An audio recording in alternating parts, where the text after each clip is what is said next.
Hello साथियों, कैसे हैं आप सब लोग। आप सब लोग का स्वागत है आपके अपने यूट्यूब चैनल जीएस गढ़ में। हम सब लोग घटनाचक्र से आधुनिक भारत कर रहे हैं। आधुनिक भारत का लगभग ख़त्म हो चुका है। आज जो होगा भारत का संवैधानिक विकास होगा। तो चलिए स्टार्ट करते हैं संवैधानिक विकास। आप सब लोग इस वीडियो को ज़्यादा से ज़्यादा शेयर कीजिए और ज़्यादा से ज़्यादा लाइक और सब्सक्राइब जरूर कीजिए। चलिए स्टार्ट करते हैं भारत का संवैधानिक विकास, मतलब भारत में संविधान का कैसे विकास होता है, इसके बारे में चर्चा करते हैं। देखिए, ब्रिटेन सरकार ने कंपनी में ब्रिटिश सरकार ने कंपनी में व्याप्त भ्रष्टाचार एवं कुप्रशासन को दूर करने के लिए 1773 ईस्वी को रेगुलेटिंग एक्ट लाया। 1773 ईस्वी का रेगुलेटिंग एक्ट पारित किया। ठीक ना, 1773 ईस्वी का रेगुलेटिंग एक्ट पारित किया। इसके तहत मद्रास एवं बम्बई प्रेसिडेंसी को कलकत्ता प्रेसिडेंसी के अधीन कर दिया गया। इसके तहत क्या किया गया? 1700 और बम्बई प्रेसिडेंसी को कलकत्ता के अधीन कर दिया। कलकत्ता के प्रेसिडेंसी के अधीन कर दिया गया। बंगाल के गवर्नर को अब अंग्रेजी क्षेत्रों का गवर्नर जनरल कहा गया। बंगाल का प्रथम गवर्नर जनरल वारन हेस्टिंग को बनाया गया। किसको बनाया गया? बंगाल का प्रथम गवर्नर जनरल किसको बनाया गया? वारन हेस्टिंग को बनाया गया। रेगुलेटिंग एक्ट का उद्देश्य भारत में ईस्ट इंडिया कंपनी की गतिविधियों को ब्रिटिश सरकार की निगरानी में लाना था। रेगुलेटिंग एक्ट 1773 ईस्वी के द्वारा सर्वप्रथम कलकत्ता में एक सर्वोच्च न्यायालय की स्थापना की गई। रेगुलेटिंग एक्ट 1773 में कलकत्ता में, मतलब रेगुलेटिंग एक्ट 1773 के द्वारा कलकत्ता में 1773 के द्वारा सर्वप्रथम कलकत्ता में क्या किया गया? सर्वोच्च न्यायालय की स्थापना की गई। इसमें एक मुख्य न्यायाधीश तथा 3 अन्य न्यायाधीश की व्यवस्था की गई। ठीक ना, इसमें एक कितना मुख्य न्यायाधीश? एक मुख्य न्यायाधीश और 3 अन्य न्यायाधीश की व्यवस्था की गई। इस सर्वोच्च न्यायालय को सामान्य न्यायालय एवं देश विधि के न्यायालय, नौसेना विधि के न्यायालय तथा धार्मिक न्यायालय के रूप में कार्य करना था। यह उच्चतम न्यायालय 1774 ईस्वी में गठित किया गया। यह उच्चतम न्यायालय कब गठित किया गया था? 1774 में गठित किया गया। और एलिजा इम्पेस के मुख्य न्यायाधीश तथा रॉबर्ट चैम्बर्स और स्टेफन सीजर, ली मेस्टर एवं जॉन हाइड अन्य न्यायाधीश नियुक्त हुए। 1786 ईस्वी में एक अधिनियम ब्रिटिश संसद के सम्मुख इस भावना से रखा गया ताकि कॉर्नवालिस को भारत के गवर्नर जनरल का पद स्वीकार करने के लिए मना लिया जाए। वह गवर्नर जनरल तथा मुख्य सेनापति दोनों की शक्तियां लेना चाहता था। ठीक ना, नए अधिनियम के अनुसार यह सब स्वीकार हो गया तथा उसे विशेष अवस्था में अपनी परिषद के निर्णय को रद्द करने तथा अपने निर्णय को लागू करने का अधिकार भी दे दिया गया। कॉर्नवालिस जिला कलेक्टर को अधिक शक्तिशाली नहीं बनने देना चाहता था। कॉर्नवालिस क्या चाहता था? कि जिला कलेक्टर को अधिक शक्तिशाली नहीं हो, अतः उसने शक्ति के पृथक्करण सिद्धांत को अपनाया। कॉर्नवालिस ने क्या अपनाया? शक्ति के पृथक्करण सिद्धांत। शक्ति के पृथक्करण को अपनाया। कौन? कॉर्नवालिस ने अपनाया। ईस्ट इंडिया कंपनी ने भारतीय व्यापार के एकाधिकार को 1813 के चार्टर एक्ट के द्वारा समाप्त कर दिया गया। ठीक ना, मतलब ईस्ट इंडिया कंपनी के भारत व्यापार के एकाधिकार को कब समाप्त किया गया? 1813 के चार्टर एक्ट के 1813 के चार्टर एक्ट के द्वारा। ये पूछता है चाय एवं चीनी के व्यापार से के अतिरिक्त जो होता था, चाय और चीनी के व्यापार को समाप्त नहीं रख लिया। हाँ, सब समाप्त कर अतिरिक्त सबको जो एकाधिकार समाप्त कर दिया 1813 के चार्टर एक्ट के द्वारा। इसके द्वारा कंपनी को अगले 20 वर्षों के लिए भारत प्रदेश तथा राजस्व पर नियंत्रण का अधिकार दे दिया गया। चार्टर एक्ट 1813 के द्वारा भारत में शिक्षा पर कंपनी को 1 लाख रुपये वार्षिक खर्च करने का प्रावधान किया गया। शिक्षा पर 1 लाख खर्च करने का प्रावधान किस act? Charter act 1813 charter act 1813 में शिक्षा के एक्ट, और इसमें कंपनी के एकाधिकार को समाप्त कर दिया गया। ठीक ना, चार्टर एक्ट 1833 के द्वारा कंपनी के सभी वाणिज्यिक अधिकार समाप्त कर दिए गए। 1833 के द्वारा कंपनी के सभी वाणिज्यिक अधिकार को समाप्त कर दिए गए तथा उसे भविष्य में केवल राजनीतिक कार्य ही करने थे। इस अधिनियम द्वारा बंगाल का गवर्नर जनरल अब समूचे भारत का गवर्नर जनरल बन गया। बंगाल का गवर्नर जनरल पूरे भारत का गवर्नर जनरल किस एक्ट के द्वारा बना? 1833 के द्वारा। और ये भारतीय शिक्षा पर 1 लाख खर्च करने का प्रावधान किस है? 1813। हाँ, और 1833 के तहत बंगाल गवर्नर जनरल को पूरे भारत का गवर्नर जनरल घोषित कर दिया गया। 1813 में 1 लाख रुपया शिक्षा पर खर्चा। देखिए, इस अधिनियम के द्वारा कानून बनाने के लिए गवर्नर जनरल की परिषद में एक कानूनी सदस्य चौथे सदस्य के रूप में सम्मिलित किया गया। वह सदस्य भारत नहीं बल्कि अंग्रेज होना था। सर्वप्रथम मैकाले को विधि सदस्य के रूप में परिषद में शामिल किया गया। ठीक ना, 1853 के चार्टर एक्ट में यह व्यवस्था की गई कि नियंत्रण बोर्ड और उसके अन्य पदाधिकारियों का वेतन सरकार निश्चित करेगी। कौन निश्चित करेगी?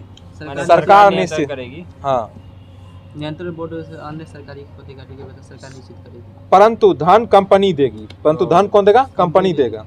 डायरेक्टरों की संख्या 24 से घटाकर 18 कर दी गई। डायरेक्टर की संख्या कितना कर दिया? 24 से घटाकर 24 से घटाकर कितना कर दिया? 18 कर दिया। उसमें 6 क्राउन द्वारा मनोनीत किए गए थे। इसमें प्रावधानित तथा नियुक्तियां अब प्रतियोगी परीक्षा के द्वारा की जाएगी, जिसमें किसी प्रकार का भेदभाव नहीं किया जाएगा। 1858 के भारत सरकार अधिनियम के द्वारा भारतीय प्रशासन का नियंत्रण कंपनी से छीनकर ब्रिटिश क्राउन को सौंप दिया गया। मतलब किसको दे दिया गया? ब्रिटेन को, मतलब कंपनी से छीनकर महारानी को दे दिया गया। भारत सरकार अधिनियम जो है ना 1858 के द्वारा भारत प्रशासन का नियंत्रण किसके पास चला गया? रानी के पास। रानी के पास। पूछेगा भारत प्रशासन का नियंत्रण कब चला गया रानी के पास? 1858 के चार्टर एक्ट में। हाँ, अब बोर्ड ऑफ डायरेक्टर और बोर्ड ऑफ कंट्रोलर के समस्त अधिकार भारत सचिव को सौंप दिया गया। बोर्ड ऑफ डायरेक्टर और बोर्ड ऑफ कंट्रोलर के समस्त अधिकार को किसको सौंप दिया गया? भारत के सचिव को सौंप दिया गया। इंडियन काउंसिल एक्ट 1861 के द्वारा गवर्नर जनरल को अध्यादेश जारी करने की शक्ति प्रदान कर दी गई। मतलब बताइए, गवर्नर जनरल का अध्यादेश जारी करने की शक्ति कब प्रदान की गई? 1861 के इंडियन काउंसिल एक्ट 1861 के द्वारा गवर्नर जनरल को अध्यादेश जारी करने की शक्ति दी गई।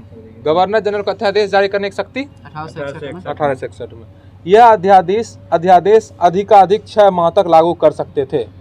1861 के भारत परिषद अधिनियम के द्वारा वायसराय की परिषद को कानून बनाने की शक्ति प्रदान की गई, जिसके तहत केनिंग ने विभागीय प्रणाली की शुरुआत की। 1861 के द्वारा केनिंग ने क्या किया? विभागीय प्रणाली की शुरुआत की। 1861 के भारत परिषद अधिनियम के द्वारा केनिंग ने विभागीय प्रणाली शुरुआत की। बताइए, विभागीय प्रणाली शुरुआत किसने की? केनिंग ने की। केनिंग ने भिन्न भिन्न सदस्यों को अलग अलग विभाग सौंप कर एक प्रकार से मंत्रिमंडल व्यवस्था की नींव डाली। इस व्यवस्था के अनुसार प्रशासन का प्रत्येक विभाग एक व्यक्ति के अधीन होना था। भारत परिषद अधिनियम 1861 के द्वारा कानून बनाने के लिए वायसराय की कार्यकारी परिषद में न्यूनतम 6 और अधिकतम 12 अतिरिक्त सदस्यों की नियुक्ति से उसका विस्तार किया गया। इन्हें वायसराय मनोनीत करेगा और वे 2 वर्ष तक अपने पद पर बने रहेंगे। इनमें से न्यूनतम आधे सदस्य गैर सरकारी होंगे। इस अधिनियम के अनुसार बम्बई तथा मद्रास प्रांतों को अपने लिए कानून बनाने तथा उनमें संशोधन करने का अधिकार पुनः दे दिया गया। तथापि इन प्रांत परिषदों द्वारा बनाए गए कोई भी कानून उस समय तक वैध नहीं माने जाएंगे जब तक कि गवर्नर जनरल की अनुमति न प्राप्त कर लें। बॉम्बे, मद्रास और कलकत्ता उच्च न्यायालय की स्थापना ब्रिटिश संसद के द्वारा पारित 1861 ईस्वी के भारत उच्च न्यायालय अधिनियम के तहत 1862 में किया गया था। ये जो क्वेश्चन BSSC में पूछा था। बॉम्बे, मद्रास और कलकत्ता उच्च न्यायालय की स्थापना ब्रिटिश संसद के द्वारा पारित 1861 ईस्वी के भारत उच्च न्यायालय अधिनियम के तहत 1862 में की गई थी, ठीक ना। भारत परिषद अधिनियम 1892 के अनुसार विधानमंडलों के सदस्यों के अधिकार 2 क्षेत्रों में बढ़ा दिए गए। पहला क्षेत्र था बजट पर उन्हें अपने विचार प्रकट करने का अधिकार दिया गया। यद्यपि इस विषय पर कोई प्रस्ताव रखने अथवा सदन में मत विभाजन कराने का अधिकार उन्हें नहीं था। सार्वजनिक हित के मामले में 6 दिन की सूचना देकर प्रश्न पूछने का भी अधिकार दिया गया। ठीक ना। भारत में ब्रिटेन के सभी संवैधानिक प्रयोगों में सबसे कम समय तक 1919 का इंडियन काउंसिल एक्ट चला। सबसे कम समय तक 1909 का इंडियन काउंसिल एक्ट चला। रैमजे मैकडोनाल्ड के शब्दों में ये सुधार प्रजातंत्र और नौकरशाही के मध्य एक अधूरा और अल्पकालीन समझौता था। मॉन्टेग्यू चेम्सफोर्ड ने वर्ष 1918 में प्रस्तुत अपनी रिपोर्ट में अनुशंसा की थी कि प्रशासन में भारतीयों की भागीदारी बढ़ानी चाहिए।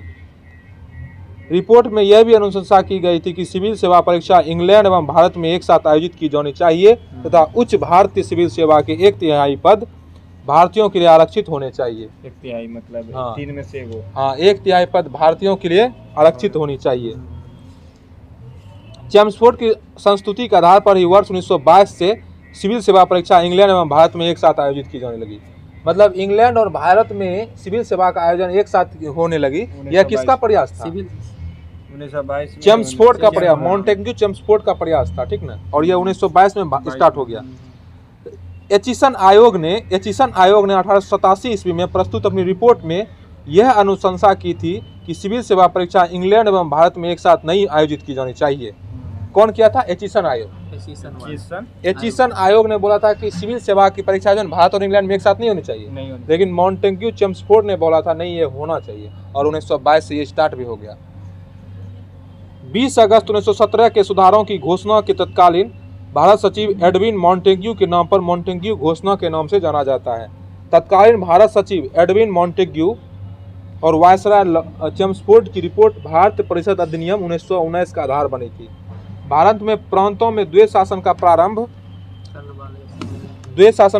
जो है ना, मॉन्टफोर्ड सुधार मतलब मॉन्टेग्यू चेम्सफोर्ड सुधार वर्ष 1919 से प्रारंभ किया गया था। उसमें मॉन्टेग्यू और चेम्सफोर्ड एक सचिव था ना, जिसे भारत सरकार अधिनियम 1919 भी कहा जाता है। इसको क्या बोला जाता है? भारत सरकार अधिनियम 1919 बोला जाता है। इस अधिनियम ने पहली बार उत्तरदायी शासन शब्दों का स्पष्ट प्रयोग किया। इस अधिनियम के तहत प्रांतों में विषयों को आरक्षित एवं हस्तांतरित 2 भागों में बांटा गया। कितने भागों में बांटा गया? 2 भागों में बांटा गया। इनमें हस्तांतरित विषयों का प्रशासन विधायक के चयनित सदस्यों को सौंपा गया, जबकि आरक्षित विषय गवर्नर के कार्यकारी के पास ही रहा। आरक्षित विषय किसके पास रहा? गवर्नर के पास, गवर्नर के कार्यकारी अधिकारी के पास ही रहा। वर्ष 1926 में भारत में एक लोक सेवा आयोग का गठन हुआ। लोक सेवा आयोग का गठन कब हुआ? 1926 में। और इसका जो सिविल सेवा का परीक्षा भारत और इंग्लैंड में कब स्टार्ट हुआ? 1922 में। और 1926 में भारत में लोक सेवा का गठन होता है। वर्ष 1935 के अधिनियम के तहत लोक सेवा आयोग का स्थान पर संघ लोक सेवा का गठन किया गया। 1935 में क्या किया गया? संघ लोक सेवा का गठन किया गया 1935 में, ठीक ना। वर्ष 1937 से संघ लोक सेवा आयोग ने ब्रिटिश लोक सेवा आयोग से स्वतंत्र परीक्षा आयोजन करना प्रारंभ किया। 1937 से संघ लोक सेवा आयोग ने ब्रिटिश लोक सेवा आयोग से स्वतंत्र परीक्षा आयोजित करना प्रारंभ किया। वर्ष 1950 में संविधान के लागू होने के बाद संघ लोक सेवा आयोग का नाम बदलकर संघ लोक सेवा आयोग यूपीएससी कर दिया गया।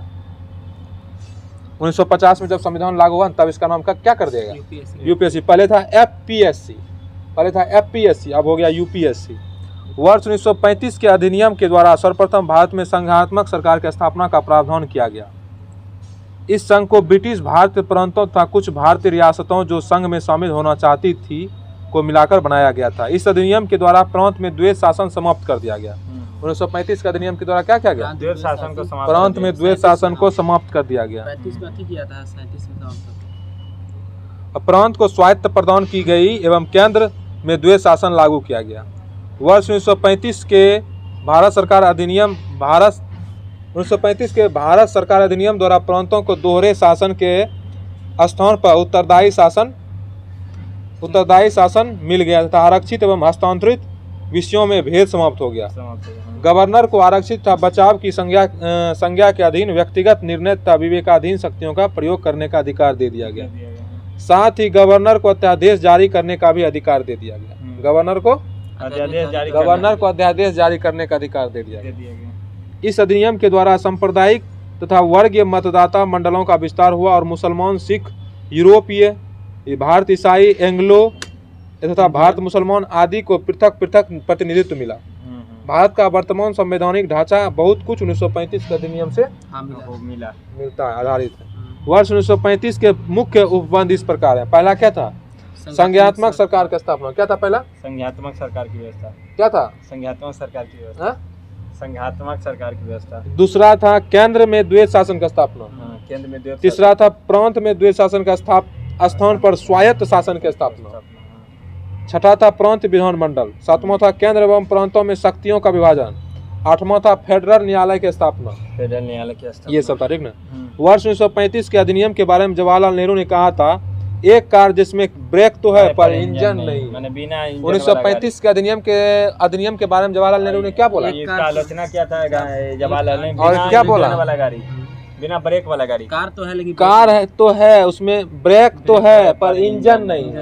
वो बिना जवाहरलाल नेहरू वर्ष 1947 से 1964 तक भारत के प्रधानमंत्री रहे थे। वे पंचशील के प्रेरणा तथा गुट निरपेक्षता में विश्वास रखने वाले थे। भारत राष्ट्र कांग्रेस ने अपने लखनऊ अधिवेशन 1936 में भारत सरकार अधिनियम 1935 को अस्वीकार किया था। इस अधिवेशन की अध्यक्षता कौन कर रहा था? जवाहरलाल नेहरू ने की थी।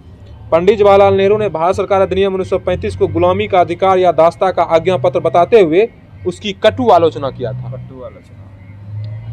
ब्रिटिश शासन के पूरे इतिहास में वर्ष 1935 का अधिनियम सबसे लंबा चौड़ा प्रलेख था। इसमें 14 भाग, 321 धाराएं और 10 अनुसूचियां थी। इसमें कितना भाग था? 14 भाग, धारा 321 धाराएं और 10 अनुसूचियां थी। किसमें? 1935 के अधिनियम। 14 भाग और 321 धाराएं और 10 अनुसूचियां। भारत सरकार अधिनियम 1935 में अंतर्विष्ट अनुदेश प्रपत्र को वर्ष 1950 में भारत के संविधान में राज्य के नीति निर्देशक तत्व के रूप में समाविष्ट किया गया। आलोचकों ने इसे केवल पवित्र लोकतियां कहा है। बताइए, क्वेश्चन आंसर आप हम सब लोग करते हैं, ठीक ना? क्वेश्चन आंसर करते हैं। बताइए, रेगुलेटिंग एक्ट पारित किया गया था कब? 1773 में। कब किया गया था? 1773 में। ये 39वां बीपीएससी में पूछा हुआ है। बताइए, किस साल रेगुलेटिंग एक्ट पारित किया गया था? 1773 में। रेगुलेटिंग एक्ट किस वर्ष पारित किया गया था? 1773 में। बताइए कितना बार पूछा। निम्नलिखित अधिनियमों में से प्रथम बार किसने गवर्नर जनरल ऑफ बंगाल के पद हेतु प्राविधान किया गया था? 1773 इसका सही है। बताइए, निम्नलिखित में से किसके अंतर्गत भारत में सर्वप्रथम सर्वोच्च न्यायालय की स्थापना होती है? सर्वोच्च न्यायालय का रेगुलेटिंग एक्ट 1773, लेकिन 74 में जाके। हाँ, 74 में जाके होता है। उसमें कलकत्ता उच्च न्यायालय की स्थापना होती है। बताइए, कलकत्ता में सुप्रीम कोर्ट भारतवर्ष में प्रथम बार किस अधिनियम के द्वारा बनाई गई? 1773 के 1773 में गठित किया गया था, उसी में हुआ था, लेकिन इसमें नहीं है। और 1773 के बाद ईस्ट इंडिया एक्ट आया। देखिए, सुनिए, ईस्ट इंडिया कंपनी द्वारा स्थापित उच्च न्यायालय के प्रथम मुख्य न्यायाधीश कौन थे? प्रथम न्यायाधीश कौन थे? Elijah Impey. बताइए, भारत के गवर्नर जनरल को किस एक्ट के द्वारा अपनी समिति के निर्णय को अस्वीकार करने का अधिकार मिला? 1786 इसका एक्ट। बताइए, निम्नलिखित में से किस अधिनियम के तहत कॉर्नवालिस को अपनी काउंसिल के फैसले को रद्द करने का अधिकार मिला था? 1786 के एक्ट के। बताइए, भारतीय व्यापार में ईस्ट इंडिया कंपनी का एकाधिकार समाप्त किया गया कब? 1813 में इसको क्राउन को दे दिया गया। बताइए, किस अधिनियम के द्वारा ब्रिटिश संसद ने चाय और चीनी के साथ व्यापार को छोड़कर अन्य ईस्ट इंडिया कंपनी को भारत के साथ व्यापारिक एकाधिकार को समाप्त कर दिया? 1813 के चार्टर एक्ट के द्वारा। किस अधिनियम के द्वारा ब्रिटिश ईस्ट इंडिया कंपनी का भारत में व्यापार का एकाधिकार समाप्त हो गया? 1813 में। बताइए, चार्टर अधिनियम 1813 के भारत के लिए महत्वपूर्ण समझे जाने का निम्नलिखित में से कौन सा एक कारण है? कौन सा कारण? इसके द्वारा भारतीयों की शिक्षा के लिए वित्तीय प्रावधान किया गया 1 लाख दिया गया। हाँ। लोक सेवा की परीक्षा इंग्लैंड तथा भारत में एक साथ करने की संस्तुति निम्नलिखित में से किसके द्वारा की गई थी? चेम्सफोर्ड के द्वारा किया गया था। 1922 में स्टार्ट हो गया दोनों में। एक एचिसन कमीशन था जो कि उसका विरोध किया था। बताइए, नागरिक सेवाओं के लिए प्रतियोगी परीक्षा को सिद्धांत स्वीकार किया गया कब? 1853 में। कब किया गया था? नागरिक सेवाओं के लिए प्रतियोगी परीक्षा प्रणाली का सिद्धांत 1853 में किया गया था। बताइए, निम्नलिखित में से किस कानून ने पहली बार भारत में एक क्रियाशील विधान परिषद का सृजन किया? चार्टर एक्ट 1853 में। बताइए, बोर्ड ऑफ कंट्रोल की स्थापना किस अधिनियम के अंतर्गत की गई? 1774। बोर्ड ऑफ कंट्रोल की स्थापना किस अधिनियम के अंतर्गत की गई? 1784 में। कब? 1784 में, ठीक ना? ईस्ट इंडिया अधिनियम 1784 में। किस अधिनियम के द्वारा ब्रिटिश सरकार ने ईस्ट इंडिया कंपनी और चाय और शक्कर के व्यापार का एकाधिकार समाप्त कर दिया गया? 1833 में ना? 33 देखिए, चाय चीन था 13 में, पूरी तरह से कंपनी के साथ किया था 1833 में। हाँ चाय थोड़े था देखिए इसमें थोड़ा सा विवादित क्वेश्चन है ये वाला। हाँ शक्कर ही देखें। हाँ ब्रिटिश ईस्ट इंडिया कंपनी ने चाय के व्यापारिक एकाधिकार को खो दिया 33 में 1833 के चार्टर एक्ट के द्वारा। निम्नलिखित में से किस वर्ष वर्तमान उत्तर प्रदेश का प्राय संपूर्ण क्षेत्र बंगाल प्रेसिडेंसी से अलग करके आगरा प्रेसिडेंसी के अधीन कर दिया गया? 1834 ईस्वी में। भारत का शासन ईस्ट इंडिया कंपनी से क्राउन को हस्तांतरित किया गया था कब? 1858 के अधिनियम द्वारा। भारत 1858 के भारत सरकार अधिनियम के अंतर्गत। वही समय 1861 में लॉर्ड कैनिंग को अधिक किया था। निम्नलिखित में से किस एक्ट के द्वारा भारत के गवर्नर जनरल का अध्यादेश जारी करने का शक्ति प्रदान किया गया? 1861 में। 1861 में। अच्छा ये 61 में सचिव पद आता है ना, सचिव आता है इसमें। हाँ ठीक है। देखिए ब्रिटिश इंडिया के निम्नलिखित में से किस एक अधिनियम ने सामूहिक कार्यचालन के स्थान पर विभाग या विभागीय पद्धति द्वारा वायसराय की कार्यकारिणी परिषद पर उनके पराधिकार और बल प्रदान किया गया? Counselling act. Indian counselling act 1861। निम्नलिखित में से किस अधिनियम के अंतर्गत भारतीय विधान परिषद को बजट पर बहस करने की शक्ति प्राप्त हुई? बहुत पूछता है। बजट पर बहस करने की शक्ति 1892 में हुआ था। कब? 1892 में हुआ था। बीपीएससी में पूछा है। हाँ 92 से 93 1892 बजट पर बहस करने की शक्ति 1892 को। बताइए निम्नलिखित में से किस अधिनियम के द्वारा अंग्रेजों ने भारत में सर्वप्रथम परोक्ष निर्वाचन प्रणाली की शुरुआत की? 1892 में। आइए न हो। भारत में मीडिया को नियंत्रित करने के लिए एक्ट कब पारित किया गया था? मीडिया के लिए आया था प्रेस 1835, 1867, 1878, 1908 ये सभी में किया गया है। ये 56 और 59वां बीपीएससी में पूछा हुआ है। मीडिया को नियंत्रित करने के लिए 1835, 1867, 1878 और 1908 में। कब? 4 बार एक्ट पारित किया। 1835, 1867, 1878, 1908। बॉम्बे, मद्रास और कलकत्ता में उच्च न्यायालय की स्थापना कब हुई? 1861 में। भारत में ब्रिटेन के सभी संवैधानिक प्रयोगों में सबसे कम समय तक चला? सबसे कम समय 1909 का Indian council act. British Bharat में सांप्रदायिक प्रतिनिधित्व की व्यवस्था निम्नलिखित में से किस अधिनियम के द्वारा की गई? मार्लो मिंटो सुधार 1909। कौन? मार्ले मिंटो सुधार 1909। देखिए निम्न में से किस अधिनियम ने भारत में पृथक निर्वाचन मंडल का आरंभ किया? भारत परिषद अधिनियम 1909 में पृथक निर्वाचक मंडल का आरंभ किया। हाँ 66वां बीपीएससी में पूछा हुआ है। बताइए 20 अगस्त 1917 के सुधारों की घोषणा को जाना जाता है मॉन्टेग्यू घोषणा के नाम से। द्वैत शासन का जनक किसे कहा जाता है? द्वैत शासन का जनक लियोनिस कर्टिस। द्वैत शासन का जनक जो बोला जाता है उसको लियोनिस कार्टिस को बोला जाता है। किसको? Lionel Curtis. लियोनिस कार्टिस जनक बोला था। मॉन्टेग्यू चेम्सफोर्ड की रिपोर्ट कब मतलब मॉन्टेग्यू चेम्सफोर्ड की रिपोर्ट जो है ना भारत सरकार अधिनियम 1919 के आधार बनी। बताइए 1919 में जब मॉन्टेग्यू चेम्सफोर्ड अधिनियम पास हुआ तब इंग्लैंड का प्रधानमंत्री कौन था? ये जॉर्ज था। लॉयड जॉर्ज था। कौन था? Lloyd George. ये बीपीएससी में क्वेश्चन पूछा हुआ। कौन था? Lloyd George. 1919 में जब मॉन्टेग्यू चेम्सफोर्ड अधिनियम पास हुआ था उस समय इंग्लैंड का प्रधानमंत्री कौन था? लॉयड जॉर्ज था। यही लॉयड जॉर्ज 1916 से 1922 तक वहाँ का प्रधानमंत्री के रूप में। हाँ प्रांतों में द्वैत शासन प्रणाली किस अधिनियम के अंतर्गत लागू की गई? 1919 के अधिनियम। बताइए चेम्सफोर्ड का प्रस्ताव किससे संबंधित थे? संवैधानिक सुधार से। IAS 2016 में पूछा हुआ है।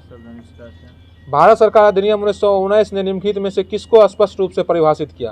केंद्रीय एवं प्रांतीय सरकारों। केंद्र एवं प्रांतीय सरकार की आधिकारिकता। द्वैत शासन प्रणाली लागू करने वाला एक्ट आया था 1919 में। 1919 में। बताइए भारतीय उच्चायुक्त के पद का सृजन किस अधिनियम से हुआ? हाँ उच्चायुक्त का हुआ भारत सरकार अधिनियम 1919। भारत सरकार अधिनियम 1919। 66वां 63वां बीपीएससी में पूछा हुआ है। निम्नलिखित में से किसने ब्रिटिश भारत में प्रांत स्वायत्त शुरू की? हाँ भारत सरकार अधिनियम 1935 में। भारत सरकार अधिनियम 1935 निम्नलिखित में से किसको रिपोर्ट पर आधारित था? किसकी रिपोर्ट पर आधारित था? Simon commission. ठीक है। साइमन कमीशन की रिपोर्ट पर आधारित था। भारत सरकार अधिनियम 1935 ने समाप्त की प्रांत द्वैत शासन व्यवस्था को समाप्त कर दिया गया। प्रांतीय द्वैत शासन समाप्त किया। 1935 का गवर्नमेंट ऑफ इंडिया एक्ट क्यों महत्वपूर्ण है? यह है कि भारतीय संविधान भारतीय संविधान क्योंकि यह भारत संविधान का प्रमुख स्रोत है।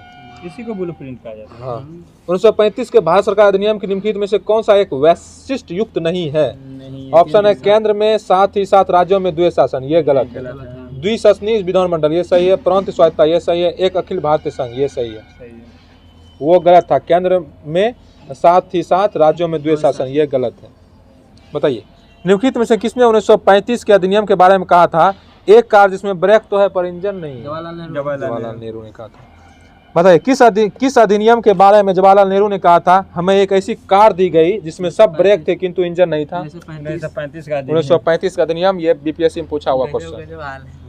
बताइए निम्नलिखित में से किस अधिनियम के द्वारा संवैधानिक निरंकुशता का सिद्धांत प्रवृत्त किया गया? 1935 का भारत सरकार अधिनियम। भारतीय राष्ट्र कांग्रेस ने अपने किस अधिवेशन में भारत सरकार अधिनियम 1935 को अस्वीकार किया था? हाँ, लखनऊ अधिवेशन 1936 में। भारत शासन अधिनियम 1919 के अंतर्गत भारतीय विधायिका का अंतिम निर्वाचन किस वर्ष में आयोजित किया गया था? 1935 में अंतिम निर्वाचन आयोग 1945 में अंतिम निर्वाचन आयोजित किया गया था। बताइए निम्नलिखित में से किसने भारत सरकार अधिनियम 1935 को गुलामी का अधिकार पत्र कहा था? जवाहरलाल नेहरू ने कहा था। बताइए भारत सरकार अधिनियम 1935 में अंतर्विष्ट अनुदेश प्रपत्र को वर्ष 1950 में भारत सरकार के संविधान में किस रूप में समाविष्ट किया गया? राज्य के नीति निर्देशक तत्व में। ये आईएएस में क्वेश्चन पूछा हुआ। बताइए भारत शासन अधिनियम 1935 के द्वारा स्थापित संघ में अवशिष्ट शक्तियों किसे दी गई? गवर्नर जनरल को। किसे दी गई? Governor general. निम्नलिखित में से किसके द्वारा भारत परिषद को समाप्त किया गया? भारत सरकार अधिनियम 1935। बताइए यह किसने कहा मुझे इस आरोप के संबंध में कोई क्षमा नहीं मांगनी है कि संविधान के प्रारूप में गवर्नमेंट ऑफ इंडिया एक्ट 1935 के एक बड़े भाग को पुनः उत्पादित कर दिया गया है? किसका कथन है ये? डॉक्टर भीमराव अंबेडकर का। क्वेश्चन नंबर आगे है, क्या आप मुझे एक भी स्वतंत्र देश दिखा सकते हैं जहां पृथक मताधिकार हो?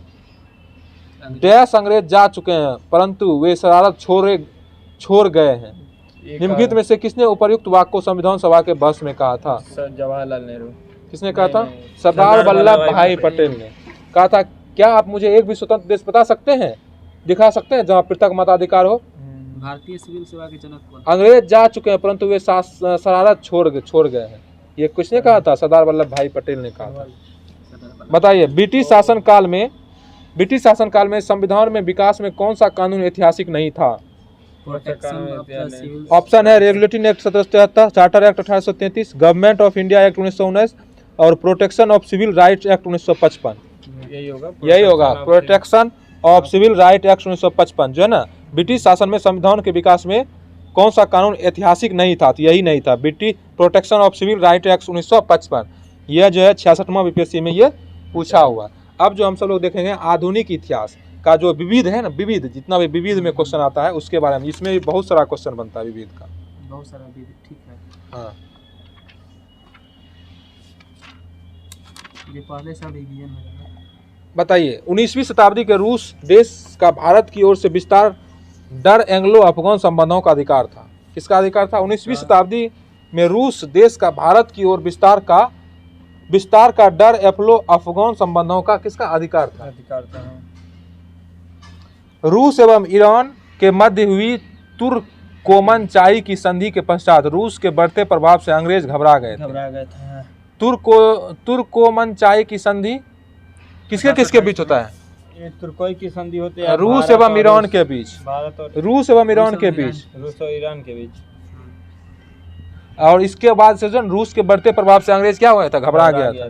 इंग्लैंड में विशेषज्ञों ने भारत संकट में है का नारा लगाया। अब एक वैज्ञानिक सीमा की खोज आरंभ हुई है। उत्तर पश्चिमी दर्रे भारत के प्रवेश द्वार की चाबी थे। यह सोचा गया कि अफगानिस्तान को एक मित्र या समर्थक शासन के अधीन होना चाहिए। यही एंग्लो अफगान संबंधों का आधार बना। 19वीं शताब्दी में उड़ीसा अकाल 1866-67 ने भीषण रूप धारण किया। 1865 ईस्वी में सूखा पड़ा और 1866 ईस्वी में उड़ीसा, मद्रास, उत्तरी बंगाल और बिहार में अकाल पड़ा। अकाल की भीषणता उड़ीसा से अधिक थी। पहली बार इतने व्यापक स्तर पर जनक्षति हुई। अनुमान है कि लगभग 13 लाख लोग तो उड़ीसा में ही मृत्युग्रस्त हो गए। इस अकाल को प्रकोप का समुद्र कहा गया। इस अकाल को क्या कहा गया? प्रकोप का समुद्र। जो उड़ीसा में जो अकाल हुआ था ना, उसी को अकाल का प्रकोप का समुद्र कहा गया, सी ऑफ कैमिलिटी। उड़ीसा अकाल भारतीय अकालों के इतिहास में निर्णायक सिद्ध हुआ, क्योंकि इसके पश्चात सर जॉर्ज कैम्बेल की अध्यक्षता में एक समिति नियुक्त की गई। पिंडारियों का दमन हेस्टिंग ने किया। पिंडारियों का दमन किसने किया? हेस्टिंग ने किया। वस्तुतः पिंडारियों का पहला उल्लेख मुगलों के महाराष्ट्र पर 1689 ईस्वी के आक्रमण के समय आता है। बाजीराव प्रथम के काल में ये अवैतनिक रूप में मराठों की ओर से लड़ते थे और केवल लूट में भाग लेते थे। पिंडारी जो है ना, बाजीराव के साथ लड़ता था। 19वीं शताब्दी के आरंभ वर्षों में पिंडारियों के 3 प्रमुख नेता थे, चीतू, बासिल मोहम्मद तथा करीम खान। पिंडारियों के 3 नेता कौन थे? चीतू, बासिल मोहम्मद तथा करीम खान। हाँ, 7 जुलाई 1896 को मुंबई के वाटसन होटल में मार्वल ऑफ द सेंचुरी के नाम से लीमियरे बंधुओं द्वारा भारत में पहला सिनेमा शो आयोजित हुआ था। मार्वल ऑफ द सेंचुरी के नाम से लीमियरे बंधुओं द्वारा भारत में पहला सिनेमा शो आयोजित किया गया था 1896 में बम्बई के वाटसन होटल में। गांधी एवं तिलक दोनों ने ही भारत का व्यापार दौर का सामाजिक उत्थान का कार्य किया।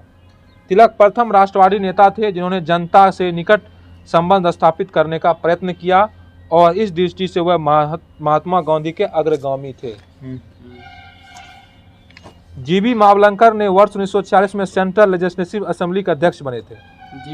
हाँ, बने थे। जीबी मावलंकर ऐसे प्रथम अध्यक्ष थे जिन्होंने औपचारिक विग त्याग कर गांधी टोपी पहनकर सदन की अध्यक्षता की थी। इस संदर्भ में अंग्रेजों द्वारा प्रश्न पूछे जाने पर उन्होंने कहा था, आपकी विग इस गर्म जलवायु के अनुकूल नहीं है। वे लोकसभा के प्रथम अध्यक्ष भी थे, बने थे। कौन? जीबी मावलंकर। प्रख्यात संविधानविद डॉक्टर भीमराव अंबेडकर का जन्म 1891 में मध्य प्रदेश के महू में हुआ था। कहाँ हुआ था? 1891 में मध्य प्रदेश के महू में। 1891 में मध्य प्रदेश के महू। और उनकी मृत्यु 6 दिसंबर 1956 को हुई। मृत्यु कब हुई? 56 को होगी। मरणोपरांत उन्हें भारत रत्न से सम्मानित किया गया था। भारत रत्न से। गुरुदेव की संज्ञा प्रसिद्ध साहित्यकार एवं नोबेल पुरस्कार विजेता रविन्द्रनाथ टैगोर को प्रदान की गई है। रविन्द्रनाथ टैगोर का जन्म कलकत्ता नगर में 7 मई 1861 को श्री देवेंद्रनाथ टैगोर और शारदा देवी के 14वें बालक के रूप में हुआ था। रविन्द्रनाथ टैगोर का जन्म 14वें बालक के रूप में कब हुआ था? 7 मई 1861 में। देवेंद्रनाथ टैगोर और शारदा देवी। वर्ष 1901 में उन्होंने शांति निकेतन में एक विद्यालय प्रारंभ किया, जो 1921 में विश्व भारती नाम से विश्वविख्यात विश्वविद्यालय में परिवर्तित हो गया। और वर्ष 1913 में उनके गीतों की पुस्तिका गीतांजलि को साहित्य के नोबेल पुरस्कार से पुरस्कृत किया गया। गीतांजलि को साहित्य के नोबेल पुरस्कार से पुरस्कृत किया गया। गोविंद का लेखक कौन था? विष्णु शर्मा। विष्णु शर्मा नहीं, सबको जयदेव। हाँ, गीत गोविंद जयदेव। बताइए, गीतांजलि को साहित्य के नोबेल पुरस्कार से पुरस्कृत किया गया। गुरुदेव रविन्द्रनाथ टैगोर को महान प्रहरी महात्मा गांधी ने कहा था। गांधी जी का मानना था कि वे भारत के स्वतंत्रता संघर्ष के पीछे नैतिक बल प्रदान करते थे। जय जवान जय किसान का प्रसिद्ध नारा भारत के भूतपूर्व प्रधानमंत्री लाल बहादुर शास्त्री ने दिया था। भारत छोड़ो आंदोलन, जो कि 9 अगस्त 1942 को प्रारंभ हुआ था, के समय महात्मा गांधी ने कहा था, आज़ादी हमारी पहुंच के अंतर्गत है, हमें इससे कसकर पकड़ना चाहिए। पंडित नेहरू ने स्वतंत्रता के पश्चात यह कहा था कि प्रत्येक वस्तु प्रतीक्षा कर सकती है, परंतु कृषि नहीं। जवाहरलाल नेहरू के जीवनीकार फ्रैंक मोर्से हैं। जवाहरलाल नेहरू के जीवनीकार कौन है? फ्रैंक मोर्से हैं। जवाहरलाल नेहरू के जीवनीकार फ्रैंक मोर्से। माउंट बेटन ने भारत विभाजन के लिए मोहम्मद अली जिन्ना को उत्तरदायी ठहराया था। अगस्त 1923 में संपन्न बनारस हिंदू महासभा के अधिवेशन की अध्यक्षता कौन किया था? पंडित मदन मोहन मालवीय द्वारा की गई थी 1923 में। इसमें लगभग 1500 प्रतिनिधियों ने भाग लिया, जिसमें सनातनी हिंदू, जैन, बौद्ध, सिख एवं पारसी भी सम्मिलित थे। ब्रिटिश भारत के भूतपूर्व उत्तर पश्चिमी सीमा प्रांत के पेशेवर जिले के एक गांव में, जिन्हें अब्दुल गफ्फार खां सामान्यतः सीमांत गांधी मतलब सीमांत गांधी या फ्रंटियर गांधी कहा जाता था। बाहर बादशाह खां, फख्र ए अफगान आदि नामों से जाने जाते थे। कौन? खान अब्दुल गफ्फार खान। इन्होंने वर्ष 1987 में भारत रत्न की उपाधि से सम्मानित किया गया। 1987 में किसको भारत रत्न दिया गया? खान अब्दुल गफ्फार खां को। 1987 में। डॉक्टर पट्टाभी सीतारामैया प्रमुख राष्ट्रवादी तथा भारत राष्ट्र कांग्रेस के सरकारी इतिहासकार थे। पट्टाभी सीतारामैया क्या थे? प्रमुख राष्ट्रवादी तथा भारत राष्ट्र कांग्रेस के सरकारी इतिहासकार थे। वे व्यवसाय से क्या थे? चिकित्सक थे। पट्टाभी सीतारामैया क्या थे? व्यवसाय से चिकित्सक थे और भारत राष्ट्र कांग्रेस के सरकारी इतिहासकार थे। वर्ष 1939 में सुभाष चंद्र बोस से कांग्रेस अध्यक्ष पद का चुनाव हार गए थे। वर्ष 1929 में भारत सरकार ने भारतीय श्रम पर राज्य के आयोग की नियुक्ति की घोषणा की। जे.एच. हिटली के अध्यक्ष हुए, इसके अध्यक्ष हुए। इस आयोग के उद्देश्य भारत में औद्योगिक कार्यशालाओं और बागानों में श्रम की वर्तमान परिस्थितियों, कार्यकर्ताओं के स्वास्थ्य, क्षमता एवं जीवन की स्थिति तथा नियुक्तियों के बीच संबंध पर सिफारिशें करना था। बंगाल दुर्भिक्ष का वर्ष 1943 है। इस दुर्भिक्ष में से बंगाल का अनुमान के तहत 1.5 मिलियन से 4 मिलियन लोग मारे गए थे। शीत युद्ध काल में विश्व स्तर पर शांति एवं पारस्परिक सहयोग की स्थापना करने के लिए भारत के प्रथम प्रधानमंत्री जवाहरलाल नेहरू द्वारा कूटनिरपेक्ष का सिद्धांत प्रस्तुत किया गया था। नेहरू तथा भारत की नीति मुख्य रूप से यही रही है, भारत की नीति भी यही रही है, शांति, निःशस्त्रीकरण तथा जातीय समानता का पक्ष लिया जाए तथा अंतर्राष्ट्रीय स्तर पर सहयोग दिया जाए ताकि अंतर्राष्ट्रीय झगड़े न हो सके, शांतिपूर्ण सुलझाया जा सके। ज्ञातव्य है कि भारत के प्रधानमंत्री जवाहरलाल नेहरू, मिस्र के राष्ट्रपति कर्नल नासिर तथा यूगोस्लाविया के राष्ट्रपति मार्शल टीटो के सहयोग से विश्व की तीसरी शक्ति के रूप में यूगोस्लाविया की राजधानी में गुटनिरपेक्ष आंदोलन का गठन किया गया था। कहाँ गुटनिरपेक्ष का गठन किया गया था? राष्ट्रपति मार्शल यूगोस्लाविया के राजधानी में। गुटनिरपेक्ष देशों का प्रथम शिखर सम्मेलन सितंबर 1961 में बेलग्रेड में आयोजित किया था। गुटनिरपेक्ष देशों का प्रथम शिखर सम्मेलन 1961 में बेलग्रेड में सितंबर 1961 के बेलग्रेड में आयोजित किया गया था। 15 अगस्त 1947 के बाद का गोवा भाग पुर्तगाल के अधीन बना रहा। अमेरिका ने वर्ष 1955 में पुर्तगाल के इस दावे का समर्थन किया कि गोवा पुर्तगाल का ही एक प्रदेश है। 1955 में क्या बोला? गोवा पुर्तगाल का ही एक प्रदेश है। उसने भारत की तब आलोचना की जब 14 वर्षों तक धैर्य रखने के बाद 1961 में उसने गोवा को फौज भेजकर मुक्त करा दिया। ठीक है। भारत के प्रधानमंत्री जवाहरलाल नेहरू समाजवाद के साथ साथ ब्रिटिश उदारवादी एवं महात्मा गांधी के विचारों से भी प्रभावित थे।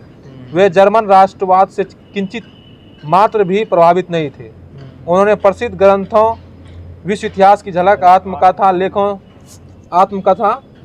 विश्व इतिहास की झलक, आत्मकथा, प्रसिद्ध ग्रंथ, लेखों तथा भाषणों से उनके समाजवादी विचारों का स्पष्ट झलक मिलती है। महिला शिक्षा को प्रोत्साहित करने वाले ईश्वरचंद्र विद्यासागर ने बंगाल में लगभग 35 महिलाएं स्कूल खोला। ईश्वरचंद्र विद्यासागर ने कितना महिला स्कूल खोला? 35 को। अभी एक को है कि नहीं होगा? प्रसिद्ध बंगाल उपन्यास बंकिम चंद्र चट्टोपाध्याय 1858 ईस्वी में कलकत्ता विश्वविद्यालय के प्रथम स्नातक थे। अब्दुल कलाम आजाद देवबंद से संबंधित थे। अब्दुल कलाम आजाद किससे संबंधित? देवबंद थे। उन्होंने अल नदवाह का प्रकाशन किया। अल नदवाह का प्रकाशन किसने किया? अब्दुल कलाम आजाद।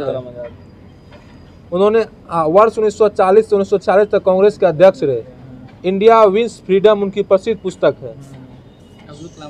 स्वाधीन भारत की प्रथम औद्योगिक नीति का प्रतिपादन 6 अप्रैल 1948 के औद्योगिक नीति प्रस्ताव में किया गया। इस नीति में पहली बार देश के लिए मिश्रित अर्थव्यवस्था की संकल्पना की गई। इसके अंतर्गत सार्वजनिक तथा निजी क्षेत्र का विभाजन किया गया तथा दोनों क्षेत्रों के लिए अलग अलग उद्योग का निर्धारण किया गया। भारत में सर्वप्रथम केरल में वर्ष 1957 में साम्यवादी सरकार की स्थापना हुई। भारत में सर्वप्रथम साम्यवादी सरकार की स्थापना कहाँ हुई? केरल में। नेहरू गांधी के सत्य, अहिंसा तथा अस्पृश्यता जैसे राजनीतिक तथा सामाजिक सिद्धांतों के अनुयायी थे, जबकि कई आर्थिक सिद्धांतों पर दोनों में गहरे मतभेद थे। जहां भारत के आर्थिक विकास के लिए गांधी ने लघु तथा कुटीर उद्योगों के विकास पर बल दिया, वहीं नेहरू ने भारी उद्योगों के पक्ष पोषक थे। द्वितीय विश्व युद्ध के पश्चात ब्रिटिश प्रधानमंत्री बने क्लेमेंट एटली ने कहा था कि डोडो एक विलुप्त पक्षी है ना, डोडो डोडो की भांति साम्राज्यवाद दिगंबत हो चुका है। प्रथम अणुबम विस्फोट 6 अगस्त 1945 को द्वितीय विश्व युद्ध के दौरान अमेरिका ने जापान के हिरोशिमा शहर में किया था। इसके बाद 9 अगस्त 1945 को दूसरा अणुबम विस्फोट जापान के ही नागासाकी शहर पर किया गया। इन दोनों विस्फोट के परिणाम स्वरूप जापान ने 15 अगस्त 1945 को संयुक्त शक्तियों के समक्ष आत्मसमर्पण कर दिया। 15 अगस्त को, ठीक ना। फ्रांसीसी क्रांति 1789 ईस्वी में फ्रांस में हुई। यह क्रांति सामंतवाद, वर्गीय विशेषाधिकार, भ्रष्ट नौकरशाही एवं निरंकुश एवं अयोग्य राजतंत्र के विरुद्ध मध्यम वर्ग का विद्रोह था।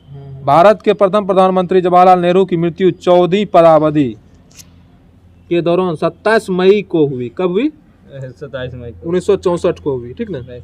जवाहरलाल नेहरू संसद सदस्य के रूप में इलाहाबाद के फूलपुर संसदीय क्षेत्र का प्रतिनिधित्व करते थे।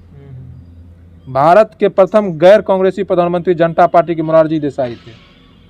कौन थे?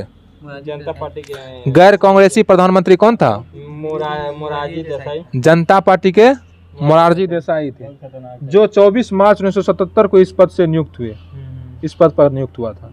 इन्होंने गुजरात के सूरत संसदीय क्षेत्र का प्रतिनिधित्व किया। राष्ट्रीय गीत वंदे मातरम की रचना बंकिम चंद्र चटर्जी ने मुख्यतः संस्कृत एवं बंगाली दोनों ही भाषाओं में मिश्रित प्रयोग से की थी। यह उनके उपन्यास आनंद मठ में संकलित है। वर्ष 1971 में भारत पाक युद्ध और बांग्लादेश की स्वतंत्रता के बाद इंदिरा गांधी और पाकिस्तान के नवनिर्वाचित प्रधानमंत्री जुल्फिकार अली भुट्टो के बीच जुलाई 1972 में शिमला समझौता हुआ, ठीक ना। 1972 में भारत पाक युद्ध, जो बांग्लादेश की स्वतंत्रता के बाद इंदिरा गांधी और पाकिस्तान की नवनिर्वाचित प्रधानमंत्री जुल्फिकार अली भुट्टो, 1972 में शिमला समझौता होता है। वर्ष 1999 में कारगिल विवाद के दौरान भारत ने पाकिस्तान के विरुद्ध सफल सैन्य कार्रवाई की थी, जिसे ऑपरेशन विजय की संज्ञा दी गई। भारत के भूतपूर्व प्रधानमंत्री स्वर्गीय चौधरी चरण सिंह की स्मृति में प्रतिवर्ष 23 दिसंबर को कृषक दिवस मनाया जाता है। 23 दिसंबर को किसके स्मृति में? चौधरी चरण सिंह की स्मृति में। चौधरी चरण सिंह की स्मृति में। बताइए, प्रथम अखिल भारतीय समाजवादी युवा कांग्रेस कलकत्ता में 27 दिसंबर 1928 को संपन्न हुआ। प्रथम अखिल भारतीय समाजवादी युवा कांग्रेस कहाँ हुआ? 27 दिसंबर 1928 को कलकत्ता में। हाँ, कलकत्ता में। इसके कांग्रेस के अध्यक्ष कौन किया था? जवाहरलाल नेहरू ने किया था। जवाहरलाल नेहरू ने किया था। अलीपुर सेंट्रल जेल कोलकाता में स्थित है। अलीपुर सेंट्रल जेल कहाँ है? कलकत्ता में। कोलकाता में। इसकी स्थापना वर्ष 1910 में की गई थी। ब्रिटिश राज के समय यह राजनीतिक बंदियों में रखा जाता था। हैदराबाद रियासत में सैनिक कार्रवाई के दौरान ऑपरेशन पोलो चलाया गया था। यह ऑपरेशन 13 से 18 सितंबर 1948 के मध्य चलाया गया था। पश्चिम बंगाल राज्य का सचिवालय भवन राइट बिल्डिंग्स के नाम से जाना जाता है। कोलकाता स्थित इसी भवन में पश्चिम बंगाल का मुख्यमंत्री कार्यालय स्थित है। इस भवन के वास्तुविद थॉमस लियोन थे। कौन थे? थॉमस लियोन थे। ठीक है। इसका निर्माण मूलतः ब्रिटिश ईस्ट इंडिया कंपनी के जूनियर सर्वेस्ट के लिए 1777 ईस्वी में किया गया था। कार्ल मार्क्स ने वर्ग संघर्ष की प्रक्रिया को द्वंद्वात्मक भौतिकवाद के सिद्धांत की मदद से समझाया है। मार्क्स के विचारों में ऐतिहासिक प्रक्रिया में प्राचीन समाज का आधार दास्ता, सामंतवाद समाज का आधार भूमि तथा मध्य वर्गीय समाज का आधार नकद पूंजी है। यही उसकी इतिहास की भौतिकवादी व्याख्या है। उसके अनुसार समाज का इतिहास आर्थिक कारणों से निर्धारित होता है, जिसके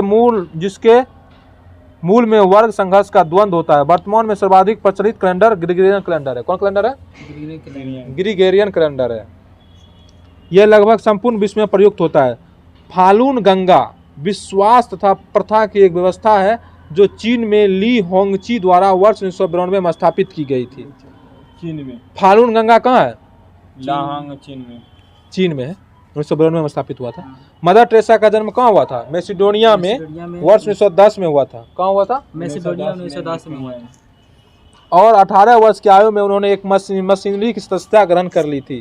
वर्ष 1929 में भारत आई और यहीं पर रहकर उन्होंने कलकत्ता के लोरेट कॉन्वेंट स्कूल में अध्यापन कार्य किया और 5 सितंबर 1997 को उनकी मृत्यु के समय उन्हें भारत की नागरिकता प्राप्त थी।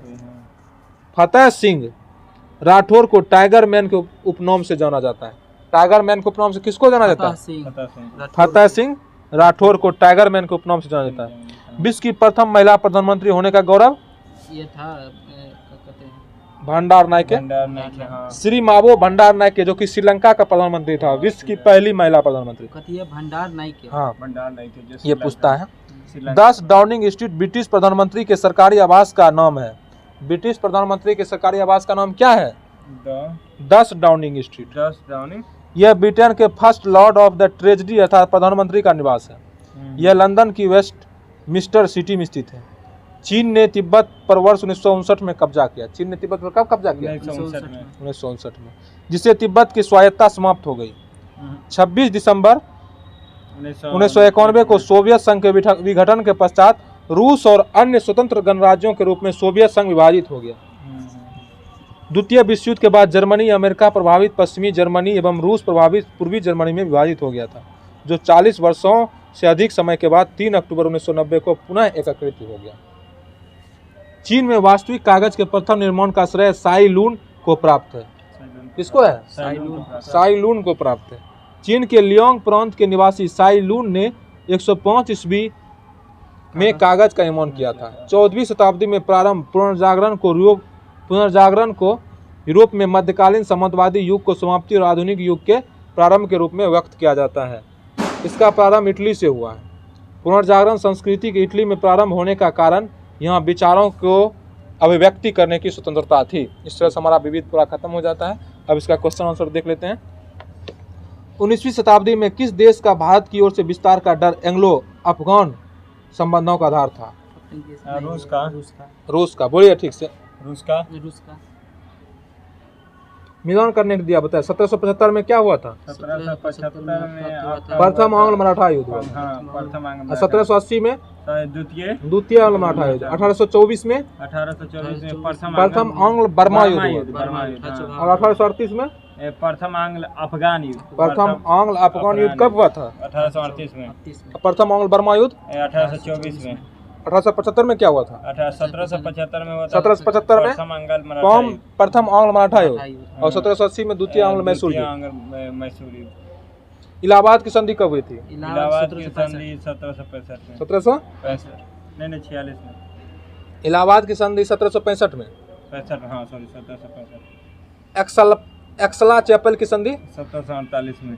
एक्सला चैपल की संधि 1748 में। और ला बर्दुनास द्वारा मद्रास पर अधिकार कब हुआ था? 1746 में। डुप्लो की पदच्युत 1754 में। बताइए निम्नलिखित में से कौन सही युग सम्मिलित नहीं है? पुनः जजिया लगाना फर्रुखसियर। सही है। मछलीपुट्टलम पर अधिकार फोर्ड। सही है। सती प्रथा निदेश अधिनियम लॉर्ड विलियम वेंटिंग। सही है। दास्ताकांत मैकल्लम ये गलत है।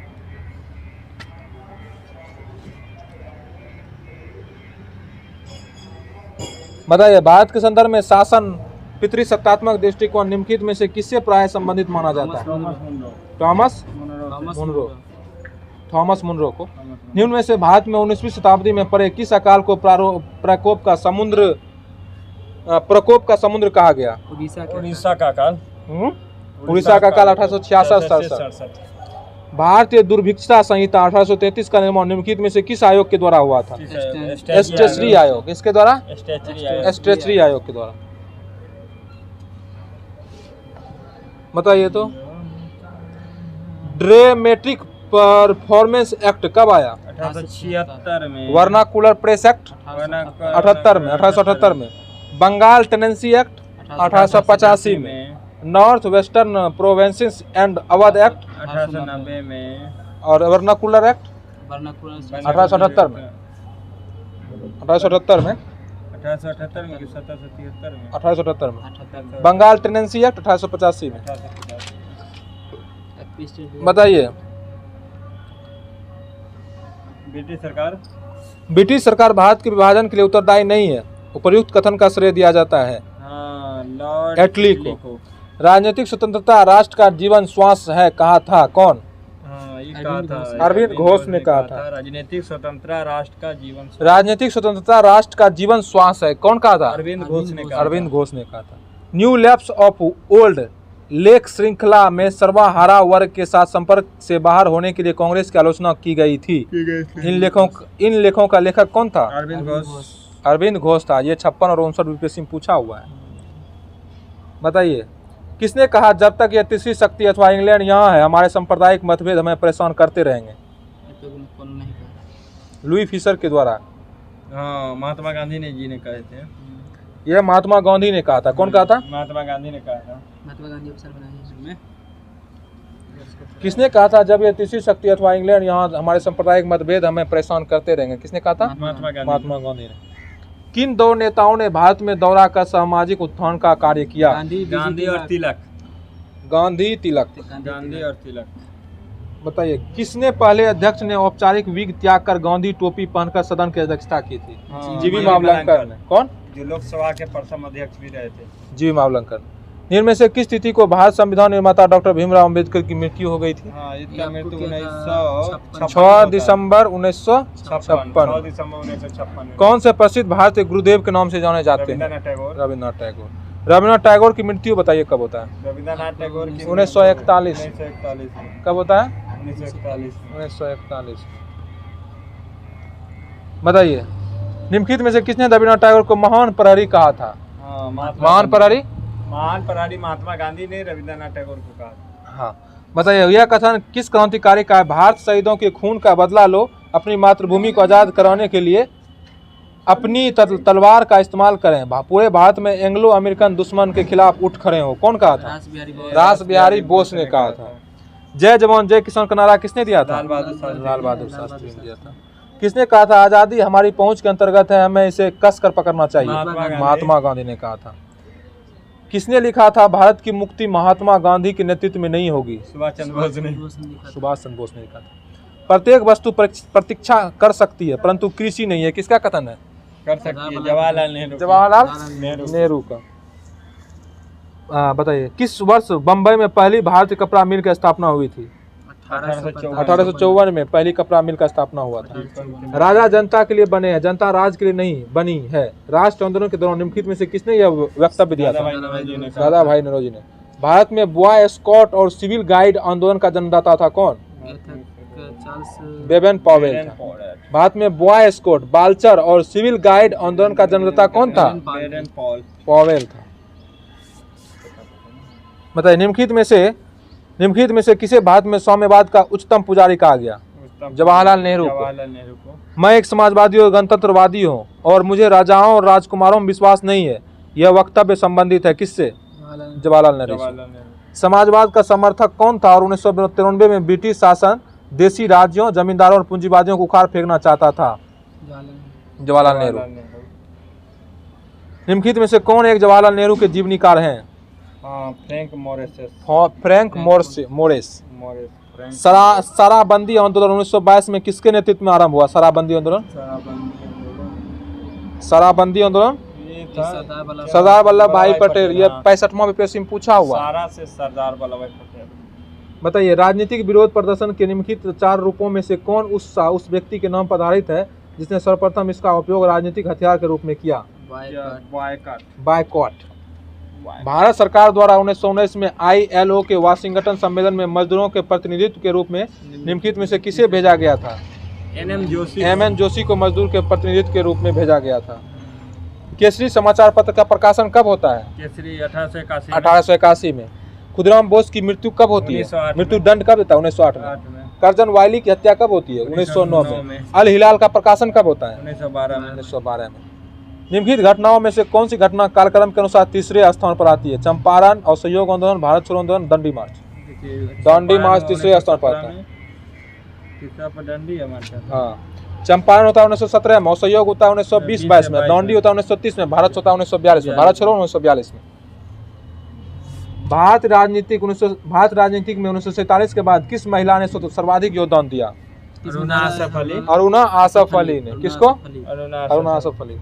हम बहुत बड़ी भूल करेंगे यदि हम बिहार की जनता और उनके मंत्रिमंडल को लीग के नेताओं के हिंसक और सभ्य आक्रमणों के आगे आरक्षित छोड़ देंगे। वर्ष 1946 में यह बात किसने कही? सरदार वल्लभ भाई पटेल ने कही थी। किसने 1921 में पहली बार पूर्ण स्वतंत्रता की मांग को उठाया था? मौलाना हसरत मोहानी। मौलाना हसरत मोहानी ने। ये 56 और 59 बीपीएससी में पूछा हुआ है। इसमें सभी कोई मार देगा जवाहरलाल नेहरू, लेकिन पूर्ण स्वतंत्रता की मांग 1921 में कौन उठाया था? मौलाना हसरत मोहानी ने उठाया था। बताइए, विश्व भारत विभाजन के लिए मोहम्मद अली जिन्ना को सर्वाधिक उत्तरदायी किसने ठहराया? माउंटबेटन ने। लॉर्ड माउंटबेटन ने, हाँ। निम्नलिखित में से किसने 31 दिसंबर 1928 को दिल्ली में हुए सर्वदलीय सम्मेलन की अध्यक्षता की थी? आगा खां। आगा खां।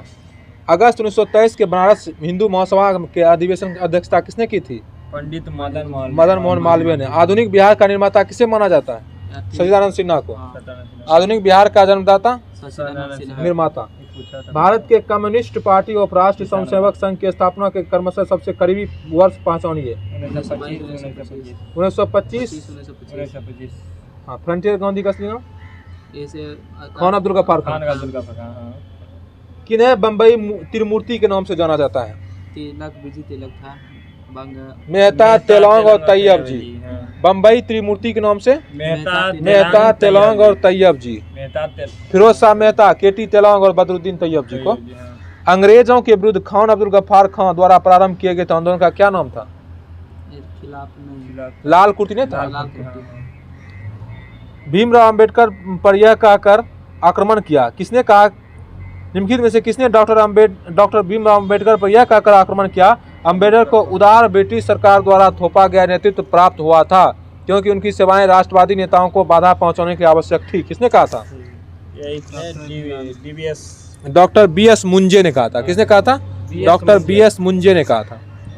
त्रिपुरा की देशी रियासत स्वतंत्रता आंदोलन में 20वीं सदी के प्रारंभ में शामिल हुई, क्योंकि बंगाल के क्रांतिकारी त्रिपुरा में आश्रय लिए हुए थे। राजेंद्र प्रसाद कहाँ के रहने वाले थे? बिहार के। महान कवि रविन्द्रनाथ टैगोर का एक महान चित्रकार के रूप में उभरे जब उनकी आयु थी लगभग 70 वर्ष। जगत नारायण लाल को किस जिले में भेजा गया? जगत नारायण को कैंप जेल में, हजारीबाग जेल में। कस्तूरबा एवं महादेव देसाई की समाधि किस परिसर में स्थित है? कस्तूरबा आगा खां पैलेस और पूना में। आगा खां पैलेस पूना में। कस्तूरबा गांधी की समाधि कहाँ है? आगा खां महल, पुणे। आगा खां के। निम्नलिखित में से कौन कांग्रेस के आधिकारिक इतिहास के रचयिता थे? पट्टाभी सीतारामैया। कांग्रेस के भारत मतलब कि सरकारी इतिहासकार नहीं थे Pattabhi Sitaramayya. Catherine Mayo, Aldous Huxley, Charles Andrews और विलियम डिग्री के बीच आम रिश्ता क्या था? बताइए, आम रिश्ता क्या था? उन्होंने ब्रिटिश शासन के दौरान भारत की हालत पर टिप्पणी लिखी। बंगाल दुर्भिक्ष का वर्ष जिसमें लाखों लोग दिवंगत हुए थे क्या? 1943 में। विश्व में शांति और आपसी सहयोग स्थापित करने के लिए नेहरू जी ने कौन सा सिद्धांत प्रस्तुत किया? गुटनिरपेक्षता। 15 अगस्त 1947 के बाद भारत में कौन सा भाग पुर्तगाल के अधीन बना रहा? गोवा। भारत में 15 अगस्त 1947 के पश्चात भी औपनिवेशिक शक्ति के रूप में स्वाधीनता संघर्ष जारी रखा था पुर्तगाली ने। निम्न में से जवाहरलाल नेहरू के लिए कौन सा वक्तव्य सत्य नहीं है? वे समाजवादी से प्रभावित थे, वे ब्रिटिश उदारवादी से प्रभावित थे, वे महात्मा गांधी से प्रभावित थे, वे जर्मन राष्ट्रवाद से प्रभावित थे। वे जर्मन राष्ट्रवाद से प्रभावित नहीं थे। स्वतंत्रता पूर्व बिहार में निम्नलिखित में से एक वर्चस्वशाली जाति नहीं थी। कौन? भूमिहार, राजपूत, वयास, कायस्थ और कुर्मी। कुर्मी नहीं थी। निम्नलिखित में से कौन सी घटना सबसे पहले हुई? दीनबंधु मित्र ने स्वामी दयानंद ने आर्य समाज की स्थापना की। दीनबंधु मित्र ने नील दर्पण का लेखन किया। बंकिम चंद्र चट्टोपाध्याय ने आनंद मठ का लेखन किया। Satyendranath Tagore Indian civil services परीक्षा में सफल पाने वाला प्रथम भारतीय थे। कौन सही हुआ? दीनबंधु मित्र ने नील दर्पण का लेखन किया सबसे पहले। इस सब में सबसे पहले यही हुआ है। ब्रिटिश हॉल ऑफ कॉमन्स का चुनाव किस प्रथम भारतीय ने लड़ा था? दादाभाई नौरोजी। ब्रिटिश संसद के सदस्य के रूप में चुने जाने वाले प्रथम भारतीय कौन थे? दादाभाई नौरोजी। भारत में अप्रत्यक्ष निर्वाचन की प्रथा किस वर्ष में आरंभ की गई थी? 1892 में। देवबंद के उस विद्वान का नाम बताया जिन्होंने स्वतंत्रता आंदोलन में महत्वपूर्ण भूमिका निभाया? अबुल कलाम आजाद। देवबंद। स्वाधीन भारत की प्रथम औद्योगिक नीति जिस वर्ष घोषित की गई थी वह था 1948। भारत के किस प्रांत में सर्वप्रथम साम्यवादी सरकार का स्थापना हुई थी? केरल में साम्यवादी। केरल में साम्यवादी सरकार का गठन कब हुआ था? 57 में। 1957 में। निम्नलिखित में से किसके पक्षधर नेहरू थे किंतु गांधी नहीं थे? सत्य, अहिंसा, अस्पृश्यता और भारी औद्योगिकरण। भारी औद्योगिकरण के गांधी समर्थक नहीं थे। निम्नलिखित में से भारतीय राष्ट्र कांग्रेस के किस अधिवेशन में महात्मा गांधी ने कहा था गांधी मर सकते हैं परंतु गांधीवादी सदैव बना कराची रहेंगे? अधिवेशन 1931 कब? कराची अधिवेशन 1931 कराची अधिवेशन 1931 में। मुस्लिम लीग एवं भारत राष्ट्र कांग्रेस के बीच राजनीतिक गतिरोध को दूर करने के लिए सीआर फार्मूला किसने बनाया था? राजगोपालाचारी ने बनाया था। सीआर फार्मूला राजगोपालाचारी ने बनाया था। निम्नलिखित में से कौन सी घटना सबसे अंत में हुई? चौरी चौरा कांड, दांडी मार्च, गांधी इरविन समझौता, सांप्रदायिक निर्णय की घोषणा। सांप्रदायिक निर्णय घोषणा सबसे बाद में होता है। चौरी चौरा 1922 में, दांडी मार्च 1930 में, गांधी इरविन समझौता 1931 में और सांप्रदायिक निर्णय की घोषणा 1932 में होता है।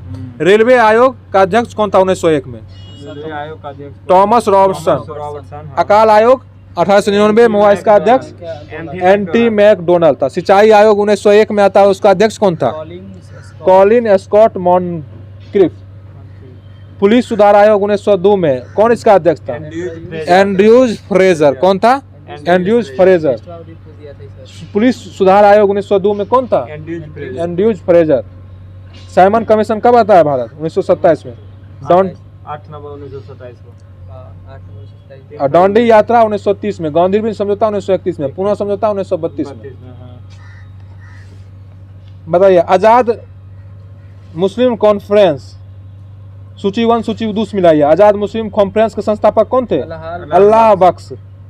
खाकसार पार्टी के संस्थापक अलमाल मशरकी। खुदाई खिदमतगार खान अब्दुल गफ्फार खान। कृषक प्रजा पार्टी के संस्थापक फजलुल हक। फजलुल हक थे। बताइए, विनोबा भावे किससे संबंधित है? व्यक्तिगत सत्याग्रह से। बीजी तिलक होम रूल आंदोलन से। अरुणा आसफ अली भारत छोड़ो आंदोलन। सरोजनी नायडू दर्शना रेड से। दर्शना रेड से। महात्मा गांधी दांडी मार्च। जवाहरलाल नेहरू लाहौर कांग्रेस में पूर्ण स्वराज की मांग की थी। खान अब्दुल गफ्फार खान लाल कुर्ती अभियान। वल्लभ भाई पटेल बारदौली सत्याग्रह से। होम रूल आंदोलन 1916 में। रोलेट एक्ट 1919 में। साइमन कमीशन 1927 में। गांधी इरविन समझौता 1931 में। रानी दुर्गावती गढ़ा मंडल राजधानी पूछ रहा है। महिला शासिका थी ना रानी दुर्गावती, उसकी राजधानी कहाँ थी? गढ़ा मंडल। महारानी अहिल्याबाई होलकर राज से थे। महारानी लक्ष्मीबाई झांसी से थी। बेगम रजिया दिल्ली से। बंग भंग कब होता है आंदोलन? 1905 में। लखनऊ समझौता 1916 में। रोलेट एक्ट मार्च 1919 में। द्वैत शासन दिसंबर 1919 में। लखनऊ समझौता 1916 में। चंपारण सत्याग्रह 1917 में। जलियांवाला बाग 13 अप्रैल 1919 को। खिलाफत आंदोलन 27 अक्टूबर 1919 को। ठीक ना? बताइए, भारत राष्ट्र कांग्रेस का 1919 अमृतसर अधिवेशन 1919 कब होता है? 26 से 30 दिसंबर 1919। रोलेट सत्याग्रह 6 अप्रैल 1919।